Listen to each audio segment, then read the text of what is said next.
Hey everybody, Miss Mo coming to you. How's everybody doing? I miss you guys. I really do. And I can't wait till we can be live and in person again. But in the meantime, here we go. Our last installment of the Bible for sixth grade. It is not the last time we will open it, and I hope it's not the last time you open it. I hope you keep diving into the story of us. So, welcome again to the Bible. I love this time of year. I love it when the seeds of spring are beginning to rumble in the trees and under the earth. We can't see it yet, but we know and trust soon we will see new life. The signs are there if we are still and pay attention. This stillness and waiting is the season we are in now, the season of Lent. When Jesus went into the desert for 40 days and nights to be with God, to fast, to empty himself, and to practice the knowing of what is true, so he would have the strength, even in his weakness, to resist the temptations of the world when he resisted the devil. Before we talk about this wonderful ritual of remembrance, the Passover and Seder Supper that is celebrated every year during early spring, we first must talk about the reason the celebration exists at all. And it goes back to the story of Moses, who you will remember we talked about in our last session.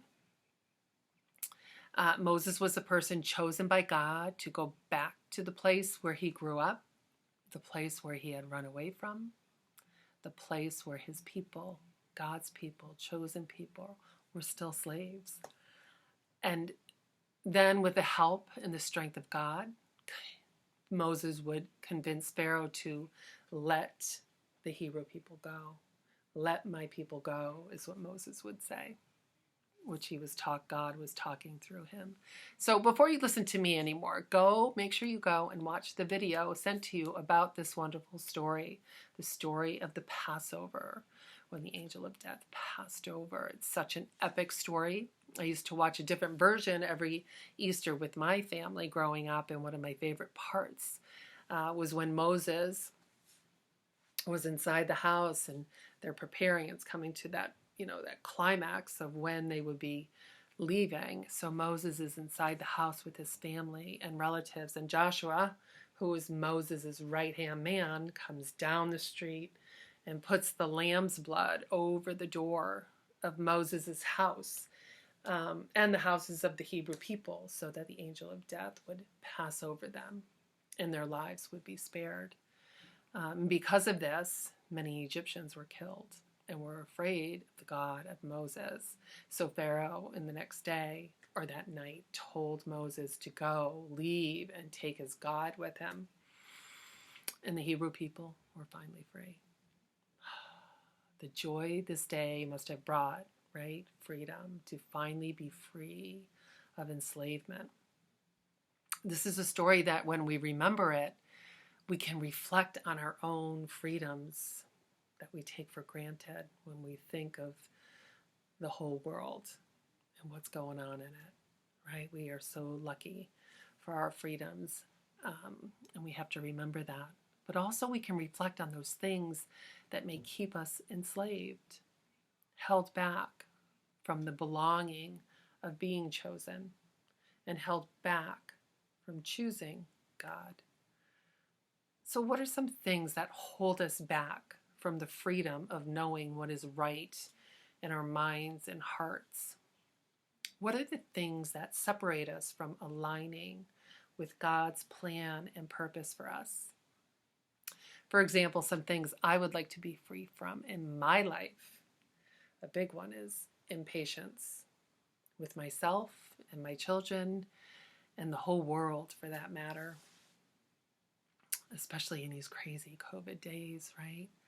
I get impatient when things aren't going according to my plan instead of God's plan. Also, what separates and enslaves me is the feeling like I have to do things perfectly or not at all.